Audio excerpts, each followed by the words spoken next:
Hello, you're listening to Ready, Set, Go Real Estate Investing Podcast, presented by Brandon Elliott. This show will be going over all aspects of real estate investing and is intended to educate, motivate, and prepare you to take action on your first or next real estate investment. For more information, please visit BrandonElliottInvestments.com. Thank you for listening and enjoy.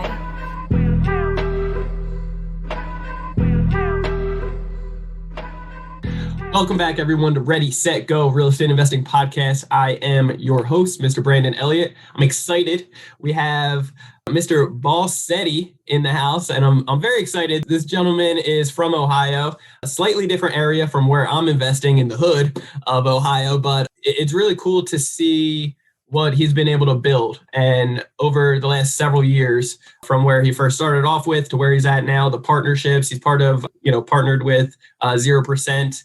And what they're doing, what they're scaling is just amazing. So really excited to dive in with this gentleman and really be able to hear more about his story and the systems in place to be able to build up truly like the legacy of what they're building right now. So really excited to have you on. What's up, Tyler? How you doing, bro? Appreciate you having me, and welcome everyone that is watching it live and also going to be tuning into the recording. So appreciate the opportunity. Yeah, man, of course. So anybody out there that doesn't know a little bit about who you are, where you're from, what you're up to, do you mind just giving like a 30,000 foot overview of who Tyler is? So I'm a lot of different things. I'm a son, I'm a brother, I'm a boyfriend, I'm a dad to a four-legged crazy dog. But yeah, just for some further insight, originally from a small town, Mechanicsburg, Ohio, rural, right outside of Dayton area, so near Urbana, Springfield, for people that may know those areas. I really just had a passion for, competition and sports growing up, similar to most people in small towns. And this kind of goes into why we're here talking about real estate, but lost my father when I was 8 years old and really just learned a lot from that experience, right? And so as we speed things up, fell in love with running, pushing myself, the competitive nature that you can have with yourself to get better in each and every single day.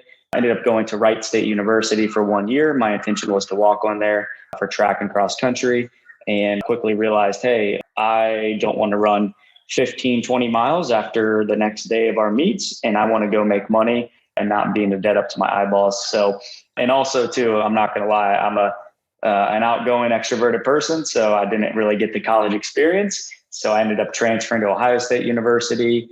And that was really like my dream growing up, being from small town. You're a Buckeye fan.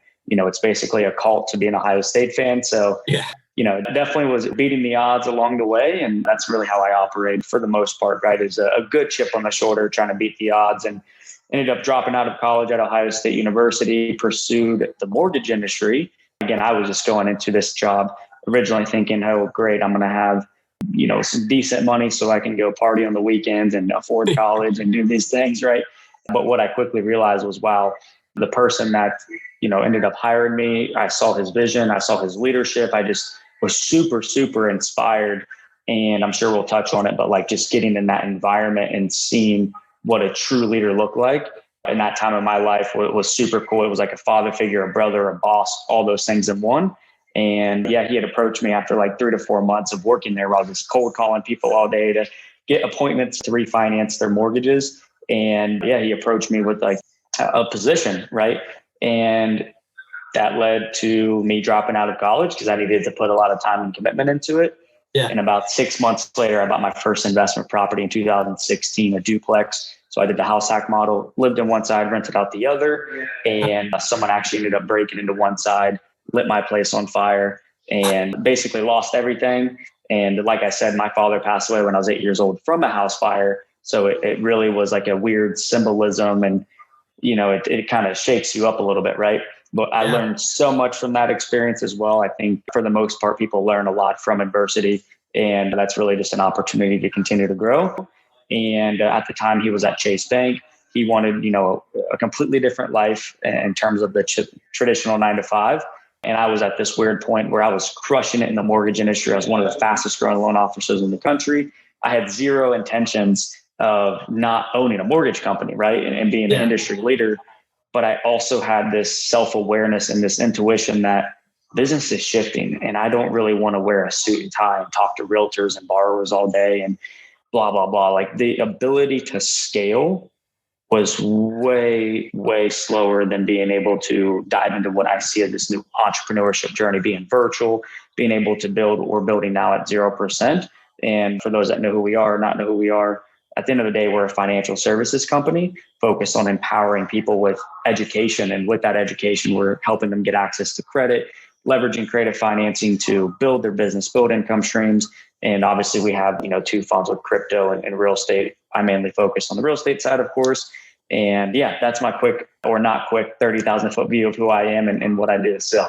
No, I love it. I love it, bro. You do have so many different things going on. So there's a lot to chat about. But overall, I want to talk about mortgages. Why mortgages in the first place? Did you have any friends, family, anybody that guided you to, hey, do this? Or what was the cause with that? Happened, right? I think that for me, it was a fluke situation, but also it comes down to your environment, right? I was living in a house of 5 other buddies, just typical college house, partying up every weekend. Everyone's kind of doing their own thing. But what's so funny that I reflect back on this is I was in a suit and tie and everything at the, the career day where you're going around shaking hands and all that.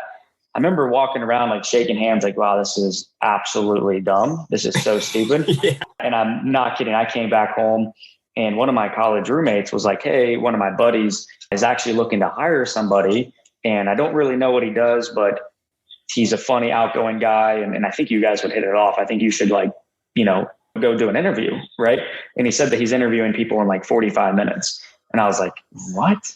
Okay, I guess. So I literally just drove 20 minutes down the road. And I was like, I have no idea what this is, but they said they're paying money and I think I can call people and have a year left of college. So might as well make some money. So yeah, it just happened, right? There was zero intentions. I think most people that are realtors or in the mortgage industry, 99.9% of them, even real estate investors, we just bought a property and we're like, oh wait, we should maybe do this again. Or, let me go get my real estate license, or let me be a mortgage officer, right? Yeah. For me, the way they were doing things was way different. My mentor realized that Central Ohio and Columbus, all the data was showing that it was growing. He wasn't really focused on refinance. He was focused on purchase and building relationships with realtors. And so I just learned a ton from that. And yeah, one thing led to another where I was like, oh, I'm in the mortgage industry. I guess I'm going to originate loans. I love it. So when it comes down to the portfolio that you guys have now, what does that look like? Are you guys doing any holds or is it mostly just fix and flips? What's the strategy you're focusing on? And I guess when was that first deal? I know the first deal, it was the duplex, you house hacked, had some fire issues, but after that, when was your next properties and so forth? Yeah, really, one point I like to get across as many times as I possibly can is focus on what you actually enjoy, what makes you the most amount of money, gives you the most amount of, energy, right? And so it's similar when I was speaking at our event, 99.9% of people that I'm speaking to on this podcast, on this live on Facebook, or really at any event that I'm speaking at, most people actually shouldn't invest in real estate just themselves. They should find people that have the team, have the processes, have had the successes and failures. And so that was the first thing I really learned, whether I realized it or not in the moment, was that property, all that situation went down. I was going through insurance fraud investigation. I was getting investigated by the local police because they thought that I did it. But in fact, we had to go to the local bars and literally pull up cameras and say, no, look, I was here. This was a crazy situation. But what it taught me was, hey, that's a distraction. Let's go become the best loan officer and learn the mortgage industry. That's going to make me the most amount of money today. When you make the most amount of money you possibly can today, that's when you can make investments, whether it's in real estate, crypto, the stock market, whatever it is. And so after a few years, I started getting back. I was like, okay, this is how you actually build a legacy and pass something on that's bigger than yourself. In my personal opinion, is real estate. This is something that I can, build a team and create true impact. And when I had met Jeff, I really liked what he was doing on the financial consulting side, right? Building this community, building this culture. And secretly what we were doing that we had no idea that we were doing is I was already doing my own deals, right? I got back into, buying properties a couple of years ago and was just focused on buying distressed properties because it's actually, in my personal opinion, depending on where you're at and depending on your goals, a little bit less risky because, hey, if you mess it up, you're not buying something that is like a buy and hold and the market crashes overnight and now it's not cash flowing, it's worth less, right? But long story short, we were building this community of private money lenders, this community of people running businesses where naturally I was, doing 3 or 4 projects at a time. And then Jeff and I were like, hey, why don't we just bring this in as a passive income opportunity only for our consulting members? And to answer your original question, I'm hyper focused on and making a slight shift now of buying distressed properties that we can add value to, right? Doing the BRRRR strategy. And then I want to keep everything, because a win for me is getting more consulting members, empowering them to grow their businesses or get them into real estate as well, being able to pay them ridiculous returns passively, because I know that after we do that and we get our feet wet and we get proper net worth and liquidity and the track record, now we can scale into bigger deals, right? Which is what we're kind of doing now, is scaling into those bigger developments, scaling into, the bigger multifamily apartments. Yeah, I love it. So for the longest time, it was basically fix and flips, but now you guys are really switching over to more buy and holds, doing the BRRRR strategy. It's all about the value add of buying the distressed properties, fixing it up. And then you're also really starting to consider doing the ground up construction, bigger multifamily, which is pretty damn awesome. Yeah, easier said than done. But, I'm sure that this more than anyone. It's like, okay, how long are you going to just wholesale properties? Or how long are you going to fix and flip over? Like, you secretly become an employee of your own business, which is okay. But you also have to start keeping them. You have to start keeping investments, because, real estate is a wealth builder. It's not a get rich quick. You can absolutely make a ton of money fixing and flipping properties, wholesaling. But at the end of the day, there's this thing called taxes, right? So you're probably going to just fork half of it out the door, and you may have to build up that capital. So that's essentially what I was doing, was learning the game. Like, I don't even know how to fix and flip a property. Well, let's go learn, right? Yeah. I don't know how to buy a good deal. I don't know how to vet contractors. I don't know how to raise money. So, once you do it, whether it's once or 10 times, you kind of just know, and you're never going to know that next step, right? Like, I haven't developed that 100+ unit apartment. We're in the process of going through due diligence and going through that, but we didn't know how to buy our first rental either, right? You just have to learn the most important pieces along the way. Yeah, man, every day is a learning curve, right? Like, every day we're constantly growing and learning a new tool to put onto the tool belt. So I'm excited for you guys. I think it's pretty cool what you guys are taking down and looking to accomplish, which is pretty awesome. It's very inspiring. I want to talk about that first deal with the fire just a little bit more, if you don't mind. And what did the numbers look like? And obviously, why was there such a problem with the city and the investigations going on? Like, was it not plain in sight that it wasn't you, and it was this neighbor? Yeah. So super weird situation. At the end of the day, I still don't know like the direct answer on what happened, but I do know, long story short, was just recently seeing this girl and didn't realize that she had multiple other, exes that she was potentially still seeing. And all the evidence showed that, oh, wow, okay, I literally have known you for like 10 days. Didn't know it came with a lot of baggage, right? But what I learned is rule number one with money or investments, if you're getting started or you're scaling, what it really taught me was protect what you have. Make sure that you have insurance. Make sure you have business insurance. Make sure that you're removing your personal liability. So I just naturally had it in an LLC. I naturally had the best insurance you could have, right? Going back to my mentors, being in the mortgage industry, I knew, you need to have insurance. You need to have, hey, maybe it's good to have an umbrella policy. Maybe it's good to have it in your LLC, right?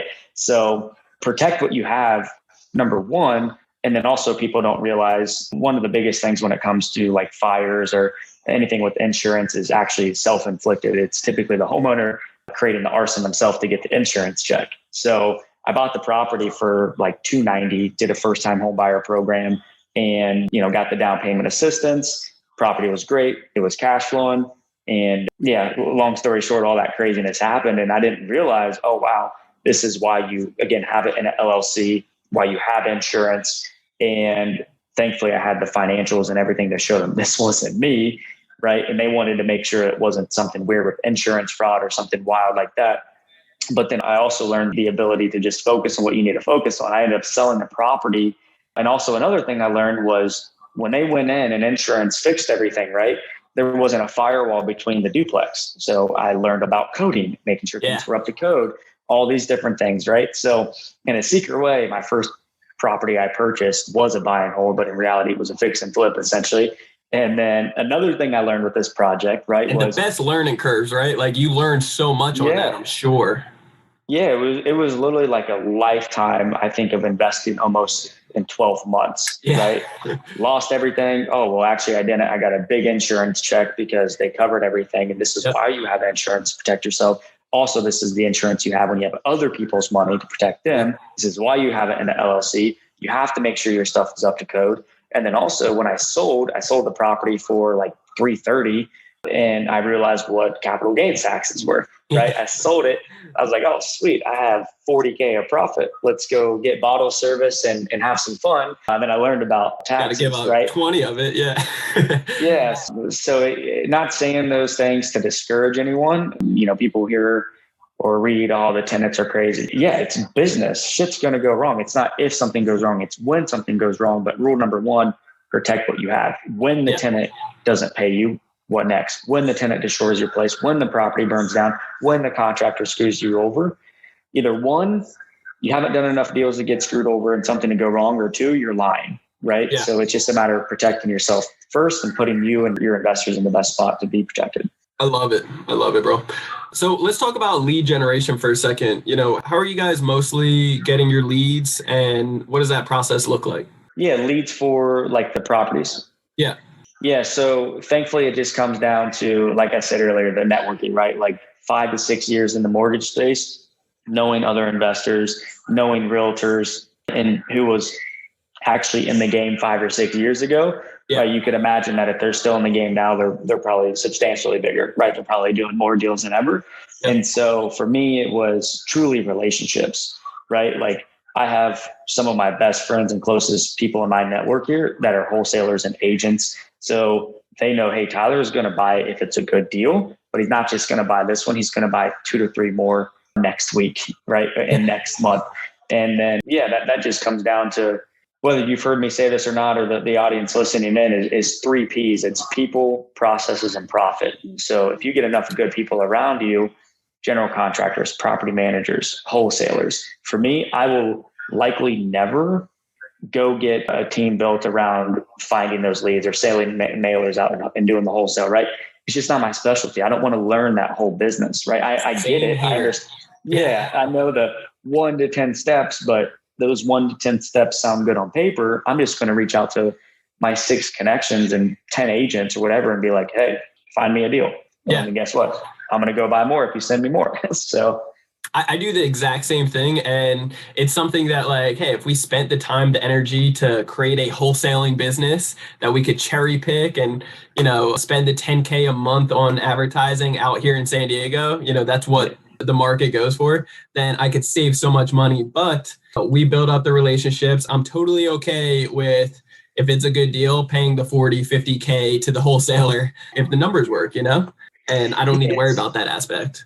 Exactly. Like we all know time's our number one asset. And some people getting started, like typically one of the best ways to get started is wholesaling, right? Is doing, but I just was in a different position. Like I had already what most people have in terms of connections and the quote unquote brand and whatnot. I had built that secretly for 5 to 6 years without even knowing it. And then once I started doing 1 to 2 deals, right? Someone's like, hey, do you want to fund this project and we'll split the profit? Yeah, sure. Let's do it. Right. So that's something you have to consider is what's the opportunity cost for me to go try to build out a wholesaling division and bring on an agent or me become licensed. I probably just lost 7 deals, brought in less consulting members. And that's not where Tyler's time needs to be spent. Like you said, I'm cool with my network making their fee, making their cut because I'm in this forever. So I hope they're in it forever too. And we can do many more deals outside of the just one deal. I love it. So when you guys are getting these deals, you do the due diligence on it. You have, I already know how you guys fund it, but just, anybody out there that doesn't know, obviously you guys have a network of people within your community that you're building up credit with, and they have the opportunity to invest with you guys. Obviously networking as well. But on top of that, who's handling the project side of things to get it fully remodeled and either flip it or do the cash out refinance?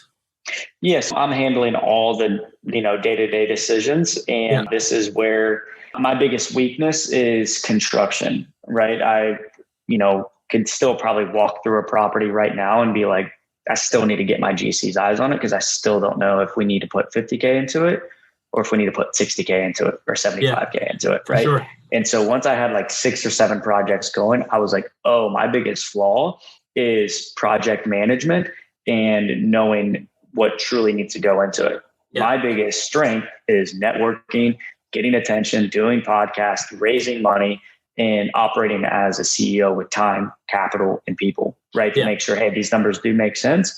But for me, I have a management team that handles all the, the stuff with the tenants. We have a meeting every single Thursday where we go through a specific checklist to make sure we're all on the same page. And then I think you had met my GC at our event. He runs the show. Like I literally just went and drove by 4 projects around the corner and I just sent him a voice audio like, hey, everything looked great. This property needs boom, boom, boom. When's this going on? So it's just having that open line of communication. And in all reality too, it's honestly really hard to find a GC that I found. He's a young guy. He understands entrepreneurship. He understands what it means to create content. And it's just rare to find that. But what I can say, I'm sure you can attest to this, is if it's your biggest weakness, it's probably better to just quote unquote overpay and just go with the flow, right? I don't even question if his numbers are this. Obviously, you should do your due diligence and, maybe get 1 or 2 bids and go check the property. I'm not saying just, hey, here you go.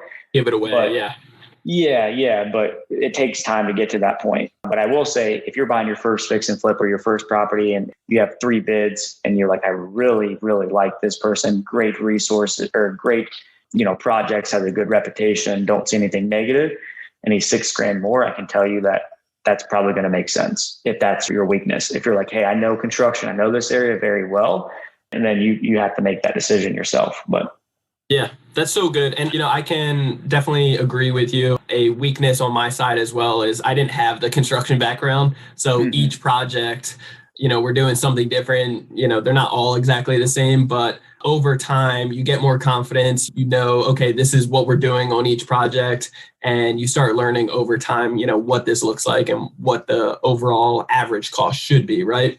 I wanted to ask, how did you find these unicorns? I have a unicorn contractor as well, not a project manager though.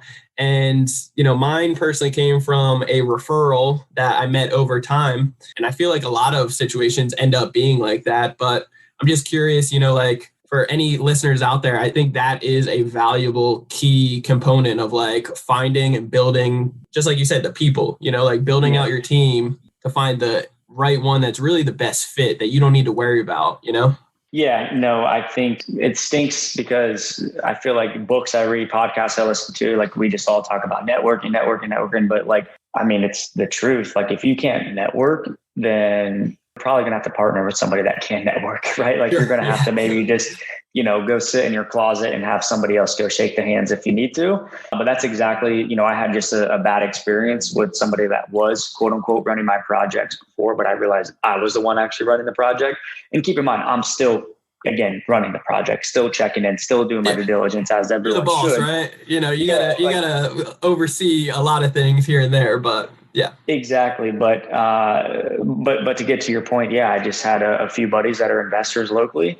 And I said, hey, look, this is my biggest struggle right now. I could be doing 2 to 3 times more deals if I had this area buttoned up. Yeah. And they're like, 2 to 3 of them both said the same guy.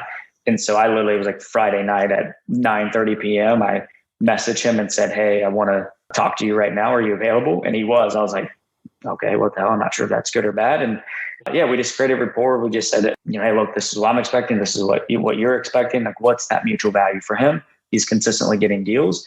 And then he's also a part of the development team, right? So like he understands what my vision is. He understands what I'm trying to do. And then when it comes to certain things like the event, he's like, oh, okay, I really see what you're trying to do, right? So just reminding them, whether it's just one property a month or one property every 10 years, doesn't matter. At the end of the day, getting people to understand your vision, but most importantly, backing it up with your action, right? He's like, oh, okay, you have big goals, whatever. It was like 7 days later, I'm like, all right, man, I gave you 2 to 3 projects. I have like 13 others that are coming. And he's like, oh, okay, you're serious, right? So yeah, you're serious now. Now I realize you're serious, bro. Oh, shoot. Yeah. And it's just taking care of people, right? Like I'll, take him out, him and his wife to dinners. You just got to take care of people. For me, I could care less about how much money is coming into my pocket today, or, what we sold this property for, what we're getting on cash flow here. I could care less. I want 10,000 units and the least amount of time possible, ideally within 10 years. What's that going to take? That's going to take giving a shitload of that away up front to be able to look back in 10 years and go, okay, now I'm getting an absurd amount of cash flow. This is when Tyler actually reaps the rewards. That's real estate.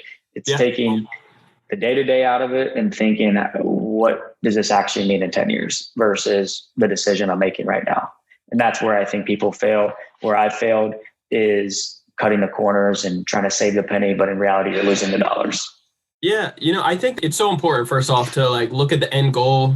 Yours is, 10,000 doors at the end of the day. And then obviously you can reap the benefits then. I think something that I've always made the mistake with as well is not giving enough upfront to the partners, right? So we only do debt positions for individuals. When I've had mentors of mine over the last year or so really push on to me that hey, bro, if you want to scale, you got to start giving away the equity and really start partnering up with people, because it's going to be easier to get.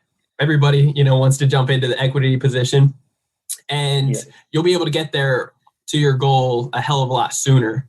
So do you have any, thoughts on that? Yeah, totally. I think the best analogy in that situation is the watermelon versus the grape. You want a quarter of a watermelon or 100% of a grape, right? Now, my argument to that, though, as well, is I took the same approach as you. I'm going to pay out absurd debt returns, and I'll explain as to why. Number one is I understood that with my mortgage background and scaling into those bigger deals, it's just not credit, income, and assets, right? You eventually have to show, hey, I actually know what the hell I'm doing. Here's my track record. Here's my portfolio. Here's my liquidity. Here's my net worth. So if and when I scale into that 100 unit or 500 unit or 25 unit, the bank may lend, but I also wanted to make sure I could control those deals as much as I possibly could, because we did a great job of building the attention, building our brand, building our network. So boom, the moment I say I'm raising capital for a 100 unit, it's literally easier than raising capital for a crack house here in Columbus, Ohio, right?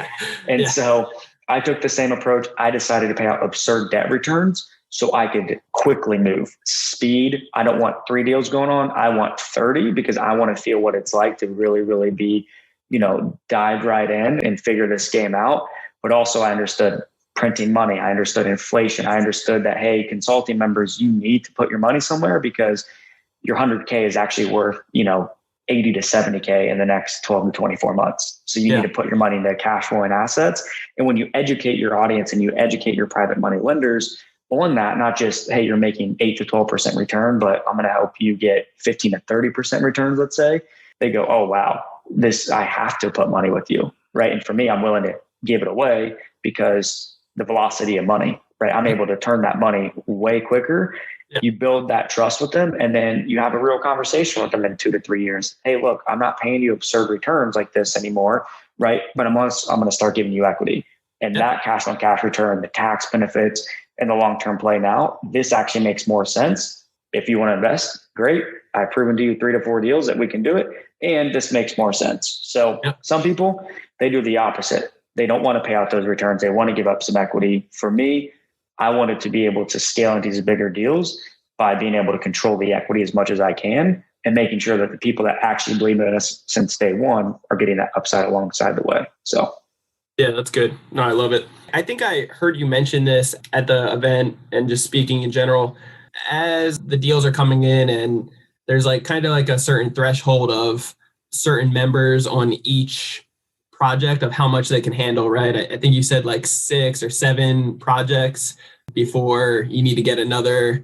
project manager to start managing all those, right? So what does that look like? Yeah, I guess everyone's going to be different. I think it was when it really started clicking was exactly what you had brought up, was the debt versus equity returns. And I feel like when you want to scale into apartments or, syndication type deals and to developments, you just kind of know like, okay, you're never fully ready, but my sanity is ready to scale into these bigger deals. Right.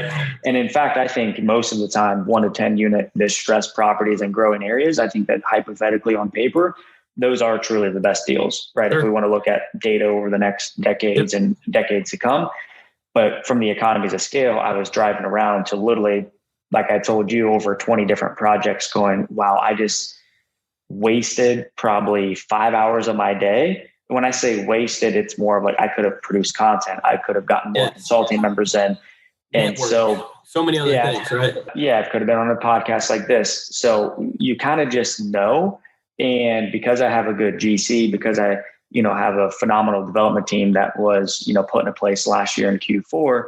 Oh, okay, we're ready. It's the cost of diminishing returns. Every time I buy a smaller deal, I'm losing out on 50 units over here, right?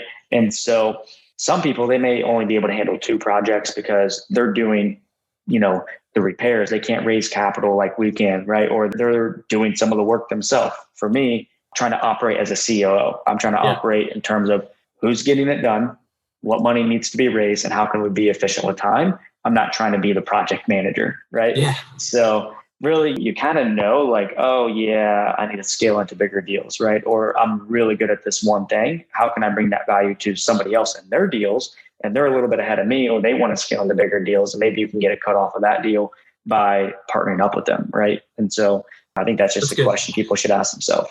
That is good. It's like everybody's going to be slightly different. I know for me personally, I think it was like 2 years ago when I picked up 4 projects all at the same time and 3,000 miles away. It was a little overwhelming to say the least, right? Managing everybody and making sure that everything came out as planned. It was something that I decided afterwards, hey, I'm going to dial it back a little bit and focus on bigger projects, but something that just building the systems around it will help out tremendously as well. I wanted to ask you about compensation for the team and what does that look like? How do you figure out how to pay somebody either salary or performance base or hourly? Yeah. So what's funny is we've been able to build a portfolio so far and likely for, I would say the next year or two, adding on hundreds of more units, obviously over the coming years with just me. And then my executive assistant that I brought on board 90 days ago. So it's been super lean because I was able to raise the capital, have the connections to find. So it really goes in this order as, can you find a deal? Can you fund the deal? Can you get GCs to go in there and do the project management? And then what's the disposition look like, right? Yeah. Are you going to manage or are you going to outsource? So I had deals coming in. I was the money person. I eventually found a good GC. And then I just knew from day one, I was never going to self-manage projects and properties. I self-managed to duplex and I wanted to learn what it was like to go through that. But you have to outsource everything, in my opinion. Yes. But to answer your question, I think it comes down to something that we do and that we've implemented within the last 12 months is what I call the employee profile, right? I'm a big believer in people because like I said, if you don't have great people, then you're not going to have good processes and no one's going to make money. Most people try to find ways to make money first. Yeah, exactly. So with those employee profiles that I implemented with our company at 0%, it's focused on number one, what's your role? Like, what are you here to do? And what do those tasks look like each and every single day? And then key attributes and contributions. And you can identify that through like personality tests, right? One that's really good, in my personal opinion, is the TTI Insight or Tony Robbins DISC test. And what makes this person different than the other 100 applicants, right? Or if we need to get another executive assistant and this one's incredible, how do we duplicate that person? How do we duplicate Tyler based on what makes them, different than everyone else? And this is what Tyler's tasks look like. Here's what an executive assistant looks like. And then really, I think the key is how are you actually measuring them? And that is the key performance indicators. Yeah. Whether it's an executive assistant or whether it's the CEO, everyone in between has to know this is black and white, exactly how you're getting measured. And this gray area can be kind of controversial, like, oh, you do some emails or you handle a calendar, but like these 3 things is whether or not you're performing or not. And how do we get them motivated? We get them motivated through what's called PPFs, personal, professional, financial goals. And if you're able to hit these tasks, you're able to hit your KPIs, and you can kind of turn the table around to your employee at the end of the day, which I think is a good opportunity for you and them to say, look, I want you to tell me over the next 90 days and over the next 12 months, what's your personal, professional, and financial goal? Because if you can't hit those in that order, I know you're failing on behalf of the company as well. If you can't even do your own personal goals, how do I expect you to show up at 0% and get the things done that you need to get done on your daily task and hit your KPIs? That means that you're not even committed to yourself. You're never going to be committed to us. That's why I'm not going to pay you more money. Or you are crushing it. That's why I'm giving you a raise. Yes. I love that. That is so, so good. I'm going to start implementing that myself. Yeah. PPF. That is so good.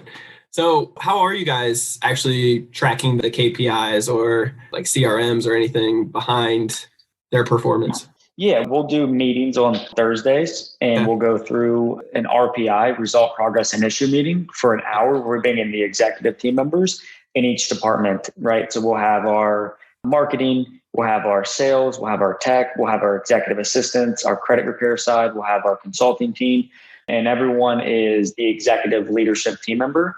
And you show up on that meeting with that exact cadence. What's the result, progress, and issues going on in your department?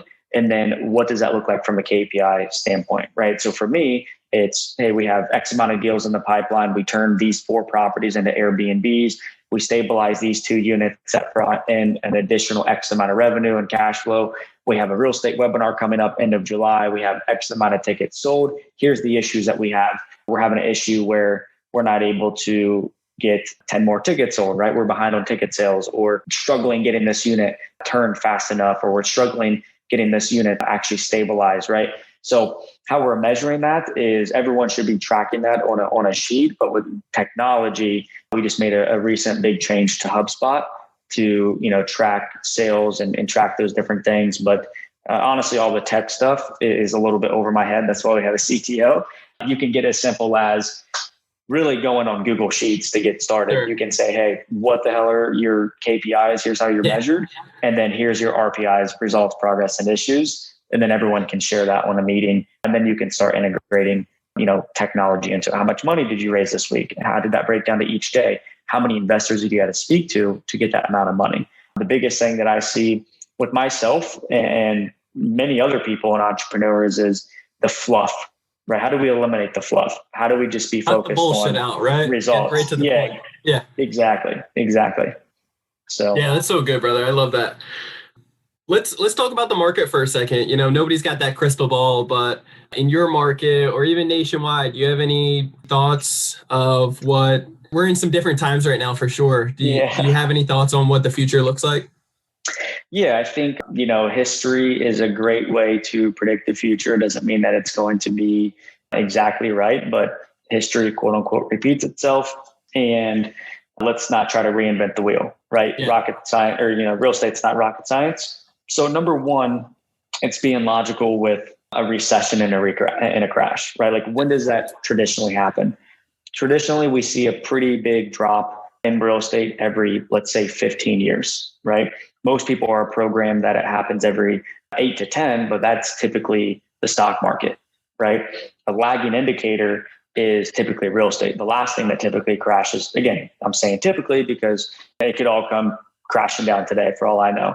Yeah. But the housing market crash is what's burned in everyone's mind. I got into the mortgage industry right after that happened. So I saw everything that was implemented. This rule with credit, this rule with income, verifying assets, all these different loan programs, right? So that is one thing to remind ourselves.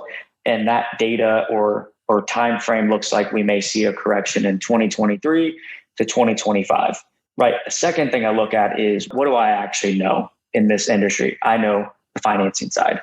I know that banks have put a lot of things in place to make sure borrowers are actually qualified. Now, keep in mind, people are overpaying left and right for properties. And I'll give some insight as to why I think that's good and as to why I think that's bad, right? But at the end of the day, for the most part, loans are legitimate, right? So if people lose their jobs, historically speaking, they're probably going to be able to find a new one, or they have the assets, or they're going to have the income to still pay it. And we're not going to see a huge crash, right? As far as like true projections, with them announcing rates are likely going to stay low, that's also going to encourage people to stay emotional and keep buying houses they may or may not be able to afford. It's going to stimulate the real estate side of things, in my personal opinion. But as far as one thing that we may never see again in our lifetime is the amount of money supply that's been increased, projected to be over 40% since COVID by probably this time next year, right? Oh, yeah. So what printing does it that out left and right, it's crazy. Yeah, exactly. So with that being said, what happens when inflation occurs? There are deflationary assets like real estate that actually perform better when there is inflation. Yep. And so even if we see a crash in home prices, investors like you and I, there's a very good chance that we'll actually do even better, because rule number one is to make sure there's cash flow. So I don't care if the property is worth 200K or 2 million, does it cash flow? And it's probably going to cash flow better because when there is a crash in home prices, rent goes up.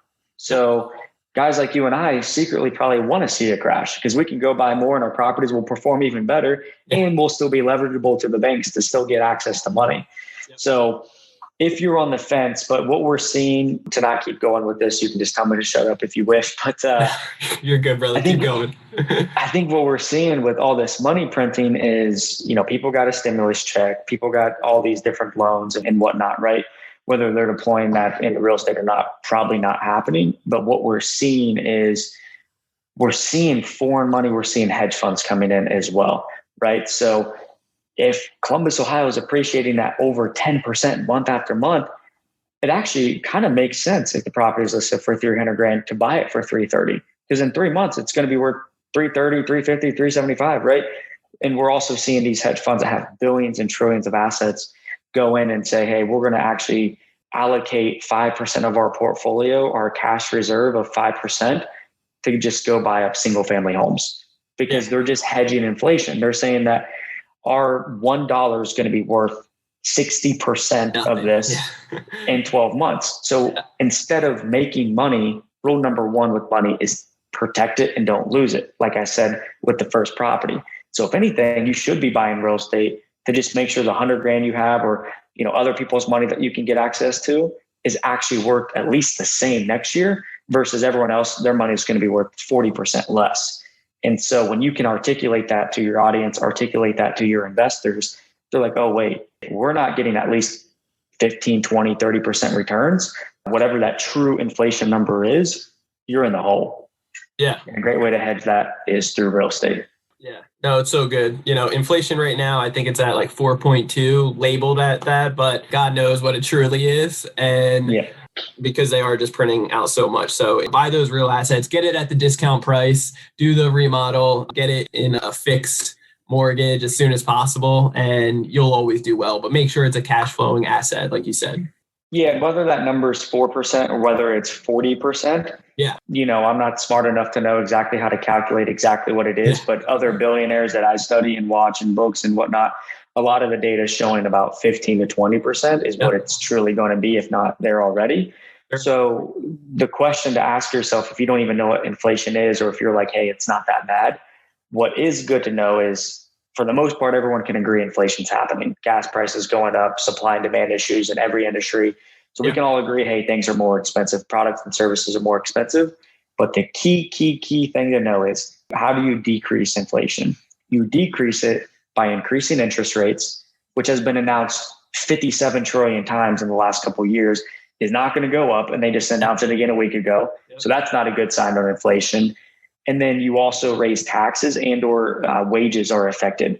Well, I don't know about you, but I'm seeing places left and right hiring because there's no unemployment. People would rather take unemployment. So that's going to affect, right? The Chipotle burrito is going to be worth 20% more, right? Or going to cost everyone 20% more, let alone lumber, the home price, everything, right? And then also, who knows what they're going to actually do with taxes, right? Like, they still haven't made an announcement on it yet, and who knows if they will. So 2 out of the 3 is already not looking good for the next 1 to 2 years. That's why I'm still very bullish on real estate. I couldn't agree more. Well, I love it, Tyler. I appreciate your feedback on everything, and just it's always great networking with you and hearing more about your story. I know it's been super helpful for a lot of the listeners, but I know you got a webinar coming up soon that could definitely be super beneficial to the average real estate investor trying to get started. And then if you wouldn't mind just kind of plugging that, and then any way that people can get a hold of you or social media links, however you want. Yeah, totally. Definitely appreciate the opportunity to share. So yeah, I'll be doing a real estate webinar end of the month. It's a couple $100, and I can tell you guys right now that it's worth way more as far as sharing what I'm going to share, how to find deals, analyze deals, really just a lot of things that we talked about today, how to raise money, how to effectively do that, how to build a powerhouse team. And again, just sharing successes and failures, right? Sharing what I wish I would have known, when I first really got started and decided to dive right in. I can again tell people right now the best way to learn is just by doing it. But I do believe that podcasts and books and stuff definitely do help just to give you a more insight. So we have that workshop coming up Saturday, July 31st from noon to 2 o'clock Eastern time. It's recorded. So if you guys can't attend, don't worry, you guys will still get access to it. And then as far as social media, very active on Instagram, and definitely subscribe to the YouTube channel, trying to pick that up as well. And the last key thing to know is there are a lot of spam and fake accounts. So it's just my first and last name. Any other account that you see is not me. Our team is working on getting those, shut down and taken care of. So I would never ask you for money or anything weird like that, but definitely connect with me any way I can help. Let me know. Yeah, so reach out to Tyler Bossetti. You can find him anywhere on social media and so forth. But really just excited for you guys. I know you have some big goals ahead. You guys have been crushing it. So it's really exciting to see from a distance, very motivating and inspiring. But yeah, man, very thankful that you spent an hour with us. And finally, is there anything that I personally or anybody that has been listening could do to give back to you? Yeah, really, I want to talk about the name of your podcast. Is if there's anything that you guys can do is actually do the opposite of what your podcast name is. That's Ready, Set, Go. I think you should go, set, ready, right? I think that if there's any industry that you're going to learn the most from, it is real estate in terms of just go do it, right? Obviously, again, you want to protect yourself and you don't want to be running around like a chicken with your head cut off. But yeah, as far as doing anything, for me, just, connect with me on social media, share your wins and losses with me. And as you know, Brandon, I'm here to help people out and always looking to connect with great people. I love it. I appreciate it. Well, you guys heard it here first, and you definitely want to reach out to this gentleman. I'm very excited that he was on here with us today. So if you guys want to reach out to me, you can always do so on Instagram. It's Brandon Elliott Investments. Otherwise on Facebook.com/Brandon Elliott Investor.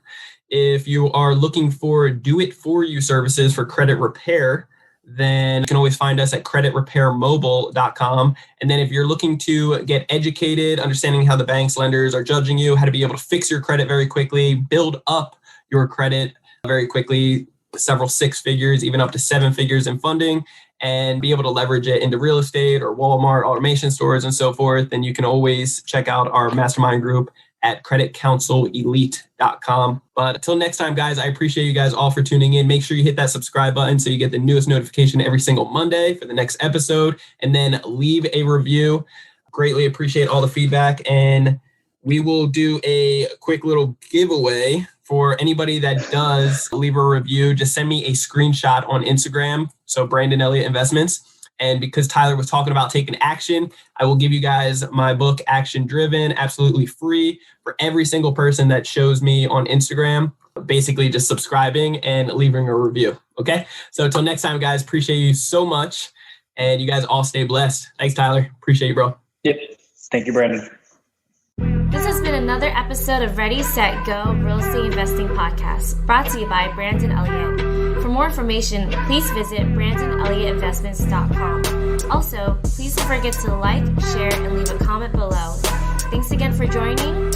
Until next time, God bless.